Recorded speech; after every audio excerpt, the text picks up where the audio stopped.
Doctor শাহিনে ফালাইয়া ফালাইয়া লাফাইয়া লাফাইয়া বলতে চাই এই ভিডিওটা কাট, এই ভিডিওটা কাইটা দিয়া তোরা স্বীকারোক্তি যেটা হবে ওইটা তারা ভিডিও করবি। তখন স্বীকারোক্তির ভিডিও তারা করছে, বাকিটা দিলে না কেন? তোমার যদি বৈধ মায়ের সন্তান হতা বাকি ভিডিওটা দিলে না কেন? দিলে ফার্স্ট টু লাস্ট দিবা। আমি তোমাদের সাথে কেমন মার্কেটিং করেছি ভাই। নিজের এলাকায় গেলে কুত্তাও ঘেউ ঘেউ করে, অন্যের এলাকায় গেলে বাঘা কুত্তাও বিড়ালের মতন চলে আসে।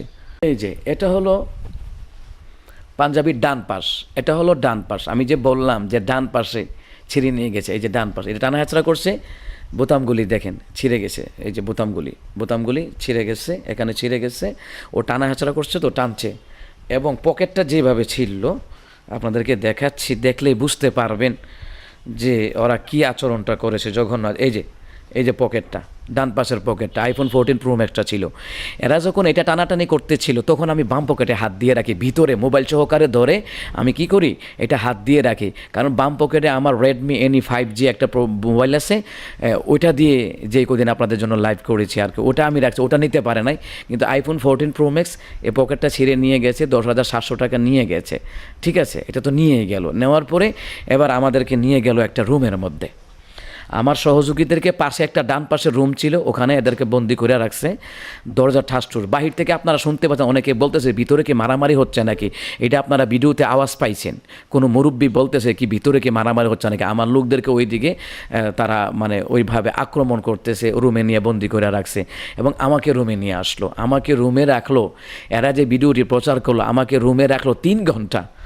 ভাই দিলে তো ফার্স্ট টু লাস্ট ভিডিওগুলি দেওয়ার দরকার। ওদের যদি সত্যিকারই মুসলমানের মায়ের সন্তান হয়ে থাকে, তাহলে কোনো বৈধ মায়ের সন্তান হয়ে থাকে, তাহলে 3 ঘন্টার ভিডিও ওরা দিবে না কেন ভাই? আগে পরে তো আমারও তো কথা ছিল তাদের সাথে, রুমের মধ্যে নিয়ে ওরা বলল যে আপনি যে কাজটা করেছেন ঠিক করেছেন। তখন আমি তো তাদের সাথে তর্ক করেছি। কালোগুইয়ের একটা ছেলে আসছে, আইসা বলতেছে হ্যাঁ আপনি এই কাজটা কেন করলেন? তখন আমি তাকে ধমক দিয়ে বলছিলাম আমি কি তোমার জিগাইয়া প্রোগ্রাম নিছি? ওরা শর্ত সাপেক্ষে প্রোগ্রাম আনছে, এখন আর সব মাতবুরি কর্তাবিল্লা। এরপরে ডাক্তার শাহিন, ডাক্তার রবিউল না, ডাক্তার শাহিন আসছে। শাহিন এসে বলতেছে আপনি বলেন যা করেছেন, আপনি কি ভুল করেছেন? আপনারা দেখতে পাচ্ছেন ওরা আমাকে কথা বলার সুযোগ দিচ্ছে না, আপনারা দেখতে পাচ্ছেন ওরা আমাকে বারবার থামিয়ে দিচ্ছে। আপনারা যারা জ্ঞানী মানুষ আপনারা বুঝবেন, যাদের মধ্যে আত্মসম্মান বোধ আছে আপনারা বুঝবেন, ওরা তো আমাকে কোনো কথা বলতে সুযোগই দিচ্ছে না। 1.5 ঘন্টা আমাকে নেওয়ার পরে বসাই রাখলা, তারপরে আলোচনা করাইলা 1.5 ঘন্টা, কোনো খাবার পানি 1 গ্লাস পানি কোনো কিচ্ছু দেওয়া হয় নাই।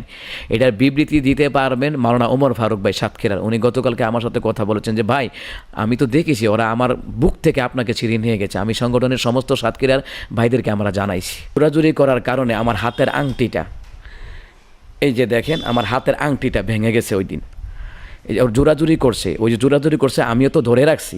তা আমি যে ধরে রাখছি আমার আইফোনটাকে রক্ষা করার জন্য, এবং পকেটে 10,700 টাকা ছিল, এটাকে রক্ষা করার জন্য আমি যখন জোরাজুরি করছি তখন এই আংটিটা ভেঙে যায়।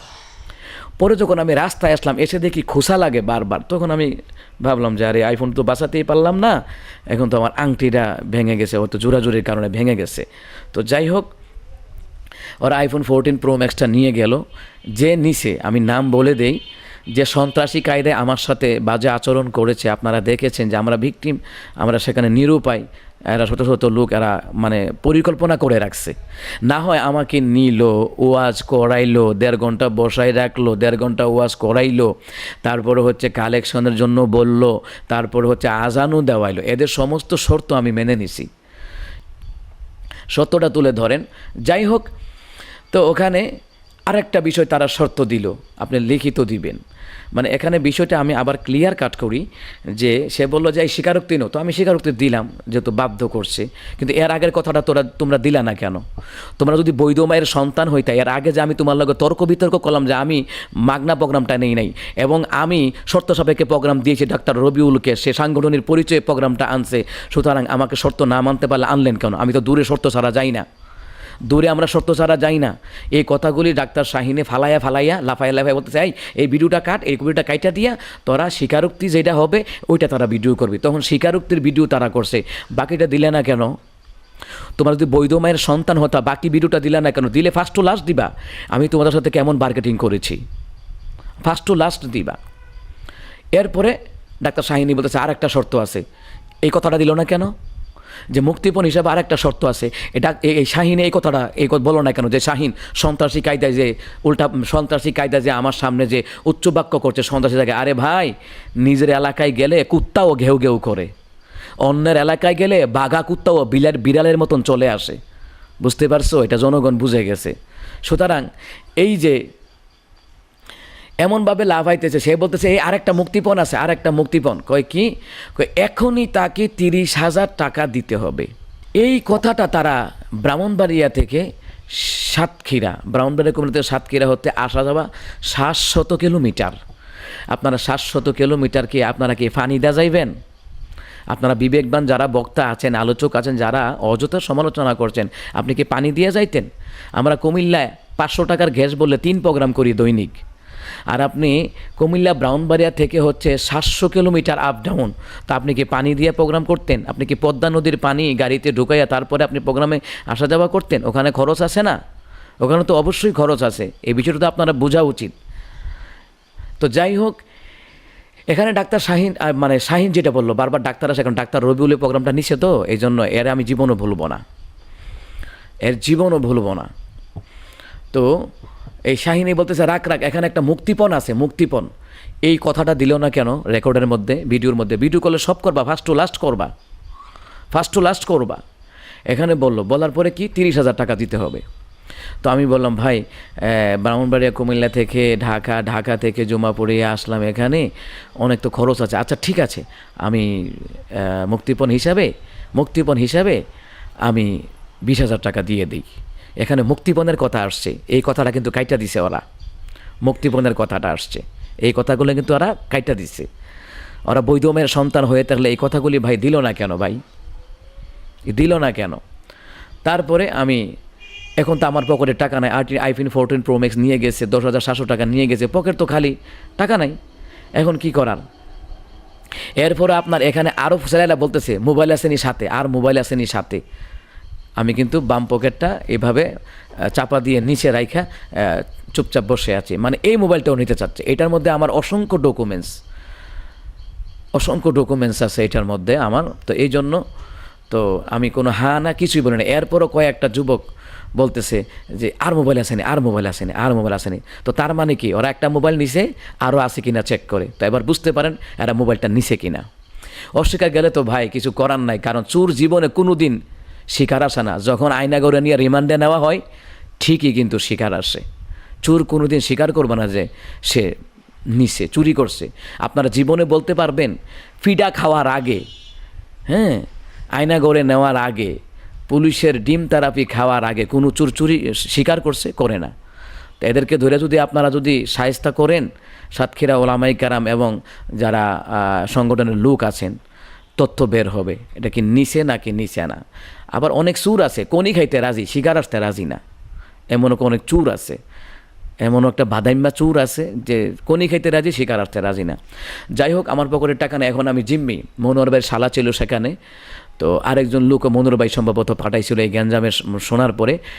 মাওলানা মনোহর ভাই সাতক্ষীরার একজন সুনামধন্য আলেম, আলহামদুলিল্লাহ তারা খবর নিয়েছেন, এবং সাতক্ষীরার আজিজুল ইসলাম জিহাদি সাহেব তিনিও খবর নিয়েছেন। ওমর ফারুক ভাই কালকে আমার সাথে প্রায় 34 মিনিট কথা বলেছেন, ওনারা সম্বোধনা জানিয়েছেন, প্লাস ওনারা বলছেন যে আমরা এটা শেষ দেখে ছাড়বো।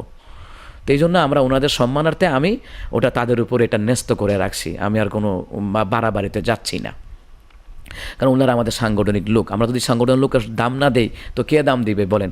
আমরা আমাদের জাতি ভাইদেরকে যদি দাম না দিই তো কে দিবে বলেন? তো মানুষও তো আরও হাসা, এরা জাতি ভাই মিল নাই।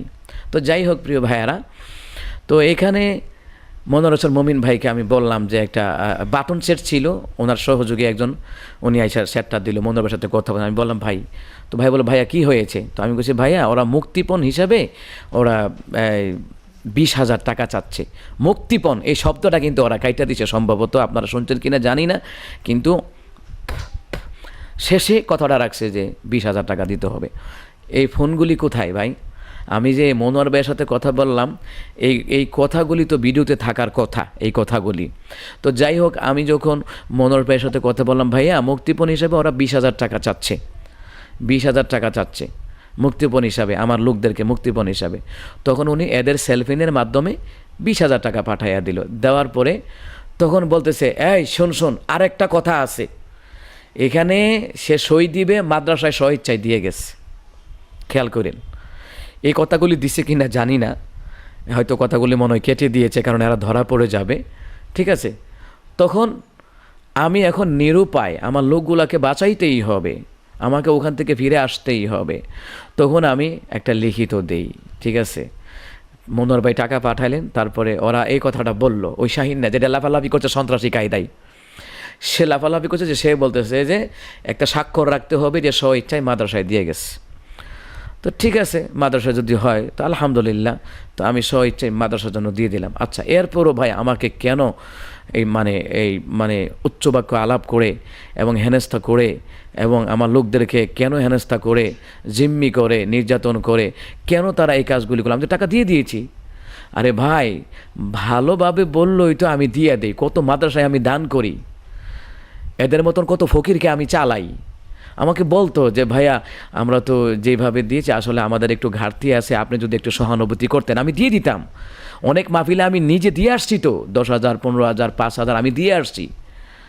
আমি তো দিয়ে আসছি, এরকম অসংখ্য প্রমাণ আছে কুমিল্লা, ব্রাহ্মণবাড়িয়া, অসংখ্য মাদ্রাসায় আমি এভাবে ছেড়ে দিয়ে আসছি। তো এভাবে ছেড়ে দিয়ে আসছি, ভালোভাবে বললেই হয়। এদের যদি পরিকল্পনা করে যদি গ্যাঞ্জাম লাগানোর উদ্দেশ্য নাই থাকতো, তাহলে তো তারা এত সুন্দর করে নাটকটা সাজাইতো না। তো এরা বলতেছে আরেকটা ঘটনা, যে এরা রুমে আনছে বক্তাকে সেভ করার জন্য। ডাহা মিথ্যা কথা, ওয়াল্লাহি আল্লাহর কসম, ডাহা মিথ্যা কথা।